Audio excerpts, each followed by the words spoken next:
बिस्मिल्लाहिर्रहमानिर्रहीम। हैडाज सुसाइड। आज हमने करना है हैडा सुसाइड का क्वेश्चन कि हैडा ने मौत का गले क्यों लगा लिया एक्ट 4 में, फाइनल एक्ट में चूंकि हमारा डिपेंड ही हैडा पे था, सारा प्ले ही हैडा पे चल रहा था। हैडा गई दुनिया से तो चलें जी, ड्रामा भी खत्म हो गया, ड्रामे का वो एंड भी रख दिया उन्होंने। हैडा की सुसाइड्स की जो वजूहात हैं उनको हमने देखना है। अब इब्सन ने हमें क्या दिखाया है इस पोजीशन में, इस चीज को भी हमें मद्देनजर रखना है। क्वेश्चन को रीड करते हैं जनाब। हैडा की सुसाइड, इब्सन का प्ले हैडा गैवलर चेक होता है। इब्सन्स प्ले एग्जिबिट्स अ कॉन्फ्लिक्ट। अब ये हमें जनाब एग्जिबिट क्या कर रहा है, हमें क्या दिखा रहा है, एक तमाशा दिखा रहा है, एक तसाद का। In Hedda's between the masculine and feminine, masculine and feminine traits, जो खसलतें थी उसकी नस्वानियत वाली और मर्दानगी वाली, उनके दरमियान एक तसादम दिखा रहा है, which ultimately brings about her destruction, और आखिरकार वे ये उसकी तबाही को लेकर आया। क्या? ये जो कॉन्फ्लिक्ट था, ये जो तसादम था, ये जो उसके जात के अंदर एक झगड़ा चल रहा था ना नस्वानियत का और मर्दानगी का, आखिरकार उसकी तबाही लेके आया। How far would you agree? Question number 2011 में अपेयर हुआ है, ये पंजाब यूनिवर्सिटी का क्वेश्चन।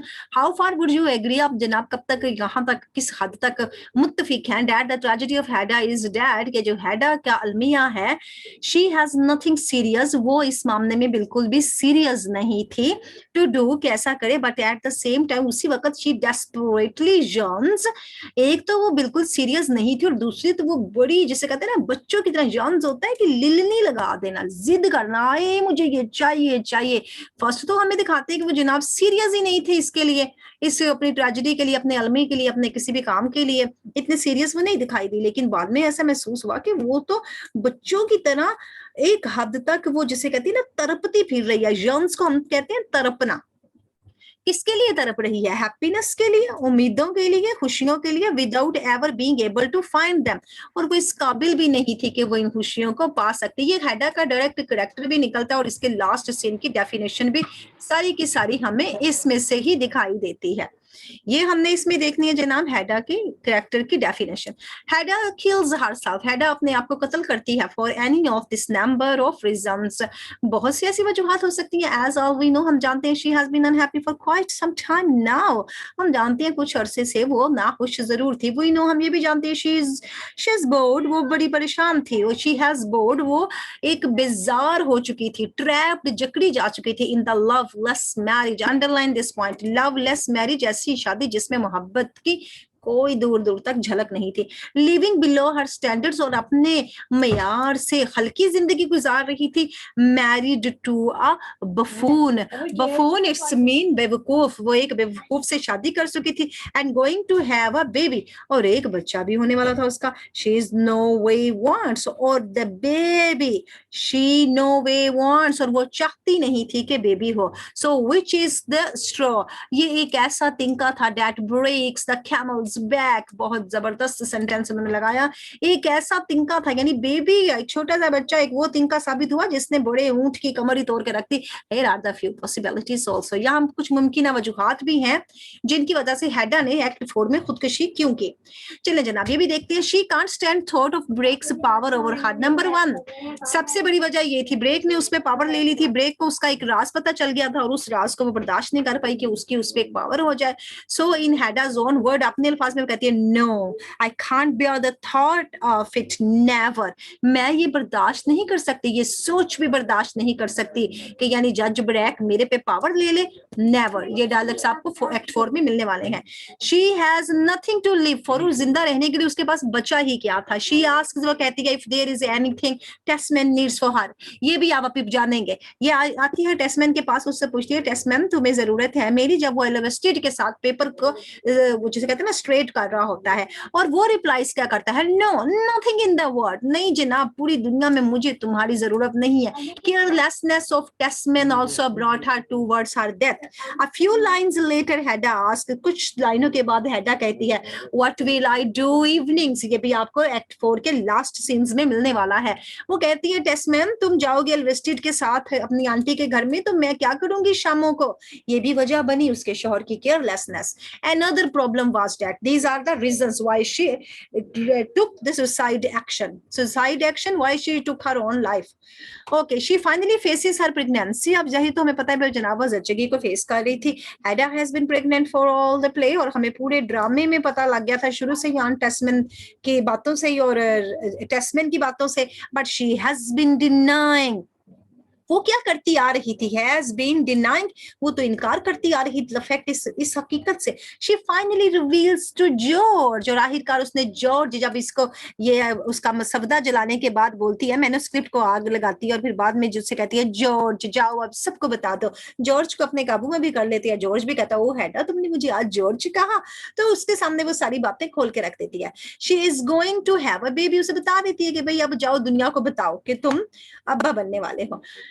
She tells जज ब्रेक, और फिर जज ब्रेक को भी एक बात बताती है, I have no talent for such things, क्योंकि जज ब्रेक उसे एक्ट 2 में कहता है कि हैडा जल्दी तुम्हारा दिल लग जाएगा इस घर में, जल्दी ही तुम इस घर में सेट हो जाओगी, क्योंकि तुम्हारा एक साल बाद मैं तुमसे पूछूंगा कि जब तुम्हारे हाथ में एक बेबी होगा. तो उसने कहा कि मेरे पास इन चीजों का कोई टैलेंट नहीं है, मेरे पास कोई ऐसी खूबी नहीं है. आई वॉन्ट हैव रिस्पॉन्सिबिलिटीज, और मैं नहीं चाहती रातों को उठ उठ के बच्चों की लंगोटियां चेंज करती फिर, मेरे में ऐसी रिस्पॉन्सिबिलिटी कोई नहीं है जनाब, मैं ऐसी जिम्मेदारियां नहीं लेती. ये रीजन बन गई उसकी सुसाइड की. She has lost her aesthetic ideas. उसके एस्थेटिक आइडियाज क्या थे? वाइन लीव्स लगाना वो अपने कैप में, वो लॉस्ट कर गई. एंड में कहती है she declares that she doesn't believe in the wine leaves anymore. ये भी एक्ट 4 में वो करने वाली है, अभी अपना ऐलान करेगी कि मुझे अब वाइन लीव्स पर कोई यकीन नहीं रहा.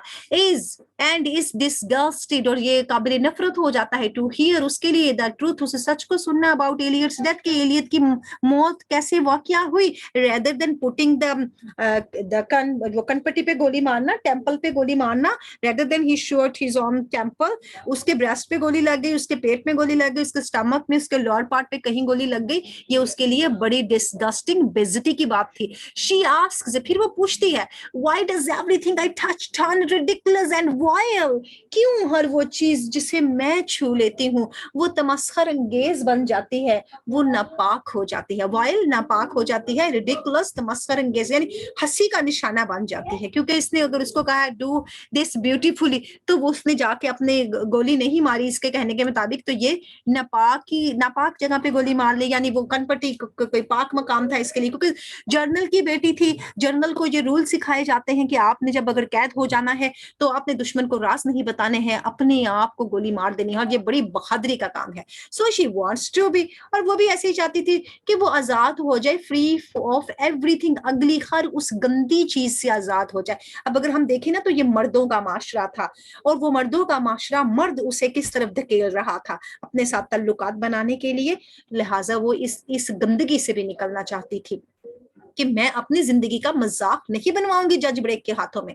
Next reason, Hedda is afraid of breaking the rules. Number 1 तो प्रॉब्लम ये था ना, scandals of fear of scandals, उसे स्कैंडल्स का खौफ था, और असूल नहीं वो तोड़ना चाहती थी, because she is being blackmailed, और वो होने लग गई थी ब्लैकमेल्ड. किसके हाथों? शी हैज टू डिसाइड, उसने सोच लिया. ब्लैकमेल्ड वो जज ब्रेक के हाथों हुई ना, जज ब्रेक को बंदूक नजर आई है, उसने कहा बंदूक मैं जानता हूँ, हैडा तुम्हारी बंदूक है. एक्ट 4 के सारे काम.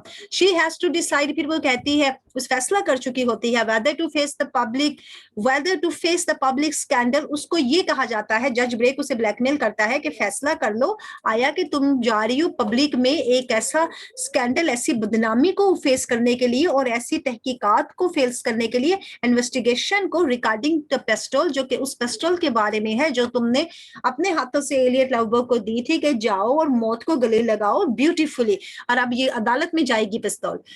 और द प्राइवेट शेम, और यहाँ तुम रखोगी वो नापाक ताल्लुक ऑफ एन अफेयर, एक अफेयर का विद जज ब्रेक के साथ. जज उसे 2 चीजें देता है, ऑफर करवाता है, या तो कहता है अदालत चली जाओ, या मेरे साथ अपना एक कांटेक्ट रख लो. शी हॉरिफाइड, वो तो पहले से खौफजदा थी ऑफ स्कैंडल्स के साथ, so she kills herself to escape it. लिहाजा वो मौत को गले लगा लेती है, क्योंकि उस वक्त भी मर्दों का माशरा, मर्दों की सोसाइटी, और ये मर्द ही उसे इस बात पे मजबूर कर देता है. दूसरा, उसने पहली बात हमें क्या बताई कि टेस्टमैन ने भी उसे कोई जिसे कहते हैं ना घास नहीं डाली। आगे जनाब क्या बात होगी, शी वांट्स टू प्रूव हर करेज, अब वो साबित करना चाहती थी कि भाई मैं जर्नल की बेटी हूँ, जर्नल जैसी ही बहादुर हूँ। मेंटेनिंग हर एस्थेटिक आइडियाज, और उसने अपने जमालियाती हुस्न वाले आइडियाज, ये एस्थेटिक आइडियाज वो थे जिनमें वो फील करती थी एक सुकून, एक जिसे कहते हैं ना मसहूर कुन महसूस करती थी वो। अब आइडियाज जो थे उसको उसने बरकरार रखा, मेंटेन रखा। Freeing herself from Victorian values, ये है विक्टोरियन वैल्यूज, इनको निकाल के रखें। उसने अपने आप को आजाद करवा लिया उन विक्टोरियन इक़्तिदार से, उन विक्टोरियन चीजों से जिन्होंने उसे जकड़ा हुआ था। This is certainly the most optimistic interpretation, और ये यकीनन बड़ी पूरी उम्मीद किस्म की तशरीह है, ये वाली विक्टोरियन वैल्यू वाली तशरीह बड़ी जबरदस्त है। इन दिस थ्योरी, इसी थ्योरी में हैडा's सुसाइड इज अ विक्ट्री। अगर हम देखें उसने विक्टोरियन वैल्यूज से अपनी जान छुड़ा ली है तो फिर उसने विक्ट्री हासिल कर ली है। याद रखिएगा ये वी वी वी, आपको 3 वी मिल रहे हैं, V for Victorian, V for values and V for victory. अब उसकी तो जीत हो गई। She proves that a noble death is the possible, उसने साबित कर दिया कि इंसान शराफत की मौत मर जाए ना वो अच्छा है। Now the question arises, अब एक और सवाल उठता है, whether Hada is insane or not। ये कल आपने हमसे सवाल किया जनाब हैडा पागल दीवानी मजनून है, एक और सवाल ये भी उठ जाता है। अब अगर ये देखते हैं तो इसका जवाब क्या है, she might be insane, हो सकता है शायद वो मजनून पागल दीवानी हो। she might be bipolar, bipolar एक ऐसी बीमारी है जो जहनी दीवानगी का ताल्लुक रखती है, और ये जहनी दीवानगी उस वक्त होती है जब आपको नफ्सियाती दबाव पड़ता है, जब आपकी नफ्सियात पे किसी चीज का बड़ा जोर होता है, बड़ा दबाव हो जाता है, तो आप इस बिपोलर बीमारी का भी शिकार हो जाते हैं, और ये बीमारी का ही शिकार हो जाती है। She might just be neurotic, neurotic क्या है, अब न्यूरोटिक भी एक जहनी दीवानगी ही है। ये दोनों किस्म की दीवानगियां आपके जहनी दबाव की वजह से आती हैं। जब आप घर से बाहर नहीं निकलते, आप एक ही तरह की सोच में जकड़े रहते हैं और चाहते बहुत कुछ करना है, तो ये बीमारियां लाहक हो जाती हैं, और उस जमाने की लेडीज को ये बीमारियां लाहक थी।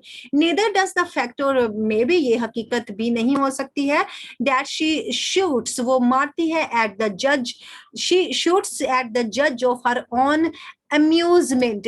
वो जज को क्या करती है, जज को भी तो गोली मारने लगती है ना एक्ट 2 के शुरू में, किसके लिए, अपने लुत्फ के लिए, और फिर जज को जोकिंगली कहती है if she has hit him.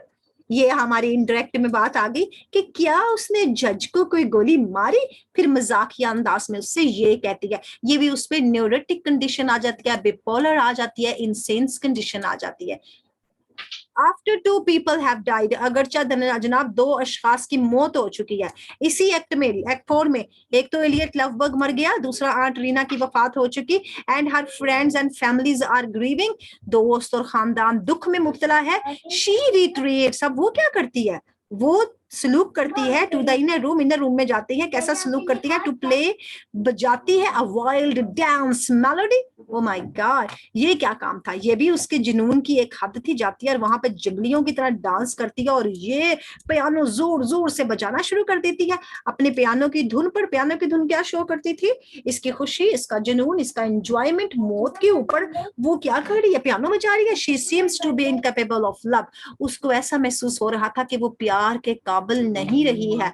हैडा even admits, वो तो तस्लीम कर लेती है टू ब्रेक के सामने, that she has no control, कि उसका कोई कंट्रोल नहीं है ओवर हर ऑन एक्शंस, उसका अपने ही एक्शंस के ऊपर कोई कंट्रोल नहीं है। अंडरलाइन करें ये कोटेशन। वेल अच्छा, it's these things come over me, हाँ ऐसी चीजें मेरे ऊपर हावी हो जाती हैं, जस्ट लाइक दैट सडनली, अचानक ही मुझ पर आ जाती हैं। शी सेज, वो कहती है, and I can't hold back, और मैं फिर पीछे नहीं मुड़ सकती हूँ। ऐसी चीजें जब मुझ पर छा जाती हैं तो पीछे हटना मेरे लिए नामुमकिन हो जाता है। ऑफ कोर्स दर हकीकत the biggest moment of madness comes, आप देखें ना किस जिस वक्त वो मसवदा जलाती है, एक बड़ा पागलपन का जुनून उस पर सवार होता है at the climax of the play. अभी एंड के प्ले में, अभी हम आज एक्ट 4 पे आ गए, तो जनाब क्लाइमेक्स पे आ जाते हैं, अरूज पे चला जाता है एंड, तब भी उस पर एक जुनून तारी हो जाता है। When she maniacally mutters, maniacally क्या करती है, जब वो बड़े पागलपन से बड़बड़ाती है मसवदा जलाते हुए। ये एक्ट उसकी बात है, एक्ट ये एक्ट 3 की बात चल रही है, जब वो मसवदा जलाती है बड़े पागल के अंदाज में, she the same words over and over. वो क्या कहती है, जला रही हूँ एक एक paper, I am burning your baby Thea, I am burning your child Thea, I am burning my child too. ये बड़बड़ाती है while burning aliens irreplaceable manuscript, irreplaceable जिसकी कोई जगह नहीं ले सकता था। उस मैन्युस्क्रिप्ट को जलाते वक्त वो कुछ दीवाना वार अल्फाज बड़बड़ाती है। फ्रूडियंस, फ्रूडियंस जो शख्स है ना जनाब, ये हमारे सेगमेंट फ्रीड हैं। सेगमेंट फ्रीड हमारे लिंग्विस्टिक में बड़ी थ्योरियां देते रहते हैं, माहिर नफ्सियात हैं और ये जानते हैं जज्बात और एहसासात और ख्वाहिशात को किस वक्त कैसे होना है।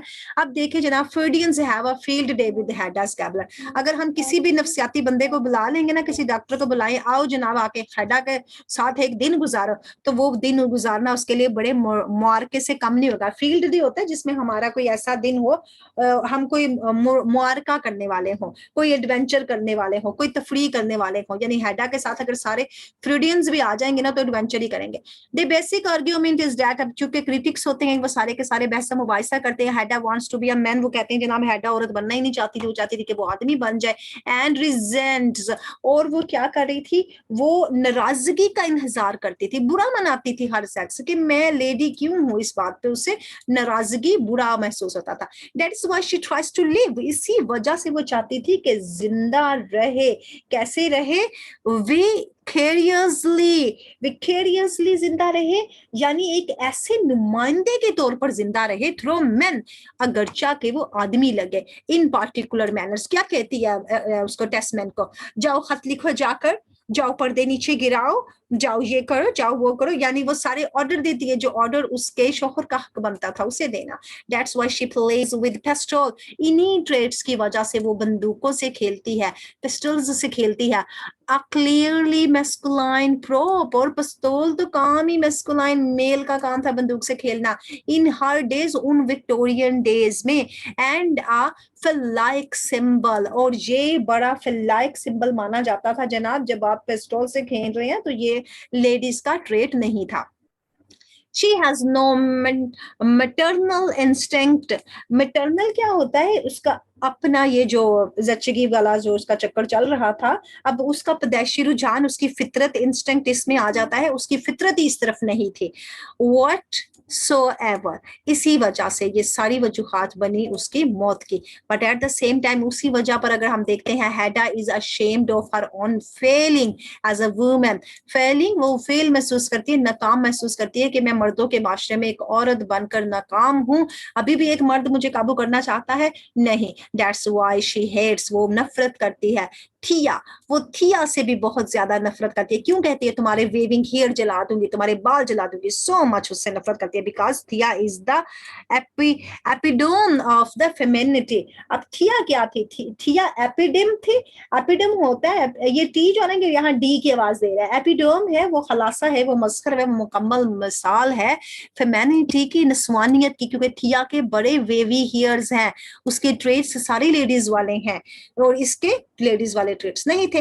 We can just write Hedda off as evil, लेकिन हम हेडा को बुरा नहीं लिखेंगे, ये याद रखिएगा, जो मर्जी होएगा आपने हेडा को पैरा नहीं कहना है। इट इज कॉम्प्लिकेशन, पेचीदगियां है लाइक दिस, इस किस्म की, डेट वारंट। और ये क्या करेंगे, ये एक इख्तियारनामा है। वारंट होता है ना, किसी को इख्तियार मिल जाता है, यहाँ पर जनाब जे पेचीदगियों का एक इख्तियारनामा इस कैरेक्टर को मिला हुआ है, क्योंकि इसको लेबल किया जाता है एज द फीमेल हैमलेट, के ये जनाब फीमेल हैमलेट है। हैमलेट को भी तो इंसेन, मजनून, दीवाना, पागल, ऐसी बहुत सी नामों से पुकारा गया था, इसीलिए वो हेडा को भी इन्हीं नामों से पुकारते हैं। Thanks a lot for watching.